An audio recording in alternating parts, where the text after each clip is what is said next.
G'day guys and welcome to my weekly review for round 5. This week we scored 2,183, which was a top 15% score. Overall we're still in the top 4%, only dropped 221 spots in the rankings. So not a whole lot went bad, but not a whole lot went good either. Only 4 out of 7 league wins. We're getting smashed there, but that's okay. We don't care about that. It's all about the overall score. I do want to be higher, but obviously we lost Ridley this week and yeah, that was really unfortunate, wasn't it? We'll have a look at the side and we'll see what we're dealing with coming into this week. So, look, defence actually struggled for once this year. I lost a lot of points there. Seagull's not the Seagull he was last year. Dawson's taken a lot more kickouts than we would have anticipated, but it's fine. He's still going to be a really good selection. You're picking him for consistency overall. You're paying up what you get. He won't go below 90 barely ever. But at this stage, he's probably proved that he's not going to get many scores over 130 as well. He's just going to be very safe, solid, and consistent. So, look, I think Lloyd's fine. Yeah, he'll be right. And Jordan Ridley is a problem. So, yeah, we're not going to trade him. We're going to put him on the bench. Now, concussion, he's going to miss a week or two. Not 100% sure on the new rules as of yet. But look, in my opinion, Riddle's is going to be D1 at the end of the year. And if I trade him now, I'm just going to want him back in my team in like 3 or 4 weeks, which is a massive pain in the ass. I know we're going to get him really cheap. But the fact of the matter is, you just burn a trade. So I think if we can get some coverage of the rookies, which I think it looks like we got with Kazitsky and Chapman, I think they still play. Cozzy will touch on him in a moment. So Ridley, yeah, we're going to leave him on the bench, I think. We're going to put the emergency on Highmore. So my take on that is St Kilda looks so bad, especially in defence, that I think they just have to play Highmore. Like, what do they have to lose? Just play the bloke. Come on. But anyway, yeah, we're up to Rory Laird, 94. Pretty good. Yeah, he's consistent. He's not smashing it like we thought. Still playing midfield. He's doing a really good job. He has been tagged every now and again. He's probably the best midfielder at Adelaide, so that's a lot of weight to carry for a midfielder. But yeah, I think Laird's fine. There's not really much to say on that. Look, a lot of blokes have him. He's going to be a top 6 defender overall. We all know that. So yeah, Laird's fine. Short struggled a little bit. Look, the reason for that is, look how good were Richmond on Thursday night. They just smashed St Kilda from the get-go and just didn't see any of it in the back line. Barely. So, yeah, I think he's going to respond. Jordan Clark's going to go this week. He's caused me a lot of grief. I was so iffy on the selection, but I picked him last minute, round 1. Shouldn't have done it. But look, it's all right. He's made a little bit of money. I didn't think JobsQ would be such a massive factor for him, but Chris Scott has proved me wrong. Look, the bloke's quick. He kicks a goal. He's averaging a goal a game. I don't think he's not kicked a goal since round 1. So, yeah, really disappointing. I do think they'll play him this week. However, he hasn't done enough for me. I think it's time for a downgrade, and I'll run you through exactly what I'm going to be doing with that later on in the video. Now, Heath Chapman, not the best score, but JobsQ is really good. He's filling in the void for Hayden Young. He'll play a lot of games this year, so hang on to him as long as you can. Probably up until the buys. How's the buy around 14? So, yeah, you can work around it then. And, yeah, just touched on Kazitsky. I think they're going to play him now. Probably his best game he's had all season. Not going to score many 62s. I've got to field him this week, unfortunately. And I expect him much over 30. So that's going to hurt. It's going to really hurt. But I'm just praying that he does have a good game for some odd reason. Now midfielders, a little bit concerning here. We got Jack Steele. Wasn't his best game. I feel like Steele's carrying that St Kilda outfit. A little bit like Patrick Cripps a year or so ago for Carlton before Welsh really broke out. He was just the main man in that group, got every single tag. It's pretty hard to be the best player at a really shitty club. You just get every single tag and not much really goes right for you. So, look, I think Steele's obviously going to be a top 3 midfielder, but he's going to have his bad games. Look, I don't think we can worry too much about it. And Jackson Mcrae, bloody raps about this. I traded him in, and what a trade it was. It's times like this where the Supercoach gods have you thanking them. So we lost Daniel last week, And because Daniel went out, we gained Jackson Mcrae, and that was absolutely worth it. Unfortunately, I missed out with the captaincy. I VC'd him. You're taking 146 every day of the week. They're gone. What can you do? I mean, you can't be too greedy in this game. I've actually been so greedy. I haven't even taken a 150 score before. And it can come back to bite you in the arse. So, yeah, Mcrae, unreal. He loves playing the Gold Coast Suns. Just carved him to shreds. So, yeah, we love that. Piggy Oliver, 115. I thought he was way better than that. Sorry. Yeah, I thought he was way better than that. I don't know if he butchered or gave away a couple of free kicks, but he just seemed to get every single hit out from Gawn before the Hawks started sharking them all. I mean, he had a really good second half. But yeah, 115, you still take that every day of the week. He's going to be such a good selection.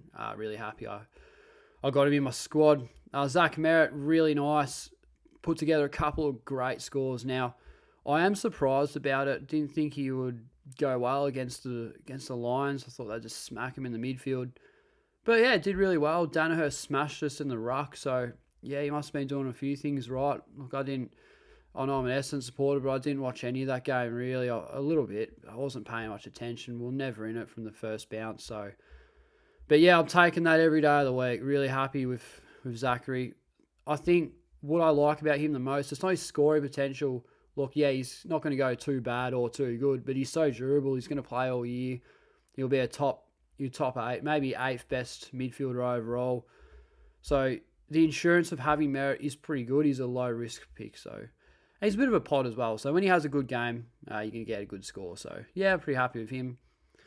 And we've got Errol and Powell. Look, not much to discuss here. They're okay options. Every man, his dog's got him on field. So yeah, not much to discuss there. And James Jordan, really happy here. So last week I traded Campbell and I held Jordan. I had the option to trade Jordan and have, I think it was like 15k or something, or trade Campbell and have the 85k. So I chose that option, and that was exactly the right option. So yeah, happy to have Jordan. I think he's going to make a little bit more money, and yeah, he's got a very high ceiling. I mean, when he's actually getting the respectable amount of game time, he does put together a very nice score. So yeah, I like Jordan as a selection, and yeah, Downey was my loophole.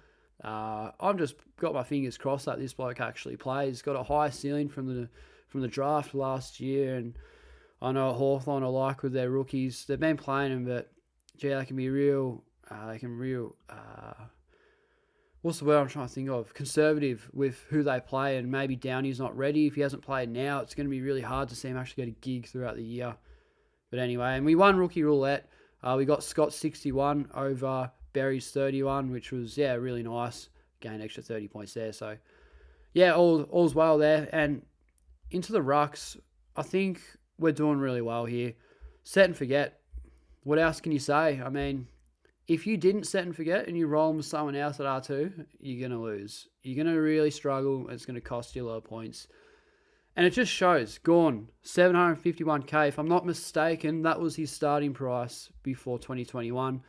So it hasn't moved at all. So yeah, he's unreal and only looks to be going up in price. And I think the VC loopholes actually cost me points. Just captain Gawn, maybe. I don't have to have a vice captain. Maybe I could just VC Gawn, and then if he goes really bad, then just captain someone else. But having Gawn as your second option can actually make you pay, and I found that out the hard way. Despite Mcrae's really nice score, I still missed out on a 172 from Maxi, which would have been absolutely ideal, and I would have been in the top 3% at least if I'd done that.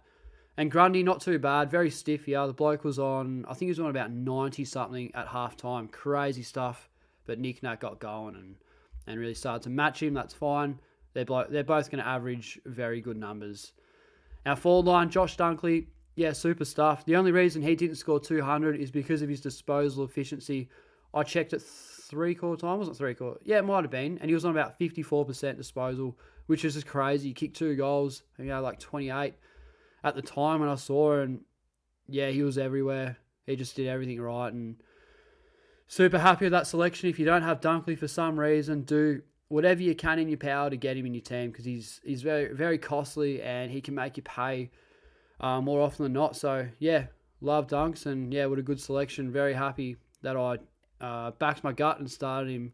And Dustin Martin hasn't given me a good score yet, but the ownership outweighs the risk, and yeah, I'm fine with that because the rest of the competition's got him anyway, so it's sort of just a whatever selection. And Jack Zeeble looks like a keeper, doesn't he? He's done nothing wrong at all. He's like the next Seagull. Like when Lloyd really starts to decline with role and age and all that, Zeeble, ironically, I think Zeeble's actually older, but Zeeble's got that role and he's doing nothing wrong. Kickouts are just flat out. He's always got disposal over 85%, and that's just more than ideal. He's playing for such a poor team. He's just going to take a lot of kickouts, concede a lot of scoring opportunities. So, yeah, probably the perfect Supercoach pick. And if he stays durable this year, he might even be up for selection next year in our backline. So, yeah, love Zeeble as a selection. Chad Warner and Rowe, yeah, that's all right. Not too bad. Rowe, that's about as good as he's going to get, really. Yeah, anywhere from 80 to 100, as he's shown. So he could score, yeah, probably anywhere from 20 to 80, really. I keep clearing my throat to apologise about that. But yeah, Jimmy Rowe will be good. He'll have good weeks and have bad weeks. I have plans for my forward line anyway, so I'll be able to loophole and get the best possible rookie score, which really helps. And it shows right there. That's what happens when you don't have that loophole option. I didn't know Brockman wasn't playing that. For some reason, have the emergency on him, and didn't know Bergman was playing either. So yeah, could have got Bergman's score, but yeah, you can't have it all. So trades for this week. All right, fellas, what are we going to do? We're going to get rid of Clark. I think he's got to go. I mean, I think Scott will definitely play him this week. I think he's just having a rest. But the fact of the matter is an awkward price. He's just got to go. And we're going to trade in. Once it loads, there we go. We're going to trade in Lockie Jones. Now, I've got a good feeling about Jones. Look, I saw him against Richmond and thought, yeah, this bloke's going to be a really good selection. I love what he does. But I've seen it again, and that's why I don't like going early on rookies. But the fact that he's put together a couple really nice scores, yeah, makes a really nice case for him. So, yeah, we got Jones in. And all that aside, we need coverage for Ridley. That, yeah, I wouldn't even care if he scored 40 or something. I'd probably still trade him in just because it looks like he's got good job security. Rambling on a little bit now. So we're going to trade up Brockman. And a little bit of a contentious sort of a trade. And I'm going to cop a lot of flack for this one. But Jarman Impey is in. Now, I'm paying just about $200,000 for him that I didn't need to. But the thing with that is, if you start him, there's always that risk whether or not he's actually going to be good for the role. But he's shown over 5 weeks that he's going to be a consistent scorer and have a nice average. And I think a lot of the 1% have him, and that's what's actually cost me. The fact that I've actually got to field a rookie in the forward line over Impey is the exact reason I'm not in the top 1%, I think. So I just have to get him in. I think he's a keeper. Seems durable. Got a very safe role. A little bit like Zeeble. I'd be very shocked if he got injured or missed a beat.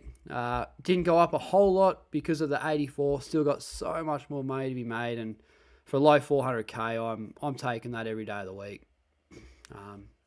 So yeah, that's the side coming of this week. And captains, well, after last week, I think we just have to VC Gawn against Richmond. Don't have much of a ruck system going on at the Tigers. They do leak a lot of points. So looking Gawn's current form, I'm going to back him in, and in worst case scenario, I'll figure it out. Sort of let the captaincy work itself out, as they say. But that's the side for me, guys. And look, I hope your side's doing pretty well. Surely it's better than mine because, look, we've got a few things going on. Most YouTubers that upload weekly are in the top 1%. I've mentioned it before, but all my mates, George, JD, and DR, they're all in the 1%. And I'm just the one bloke out of the pack, still making content, having a crack. And we'll try and get there. But that's it for me, guys. And yeah, we'll see you in the rookie review.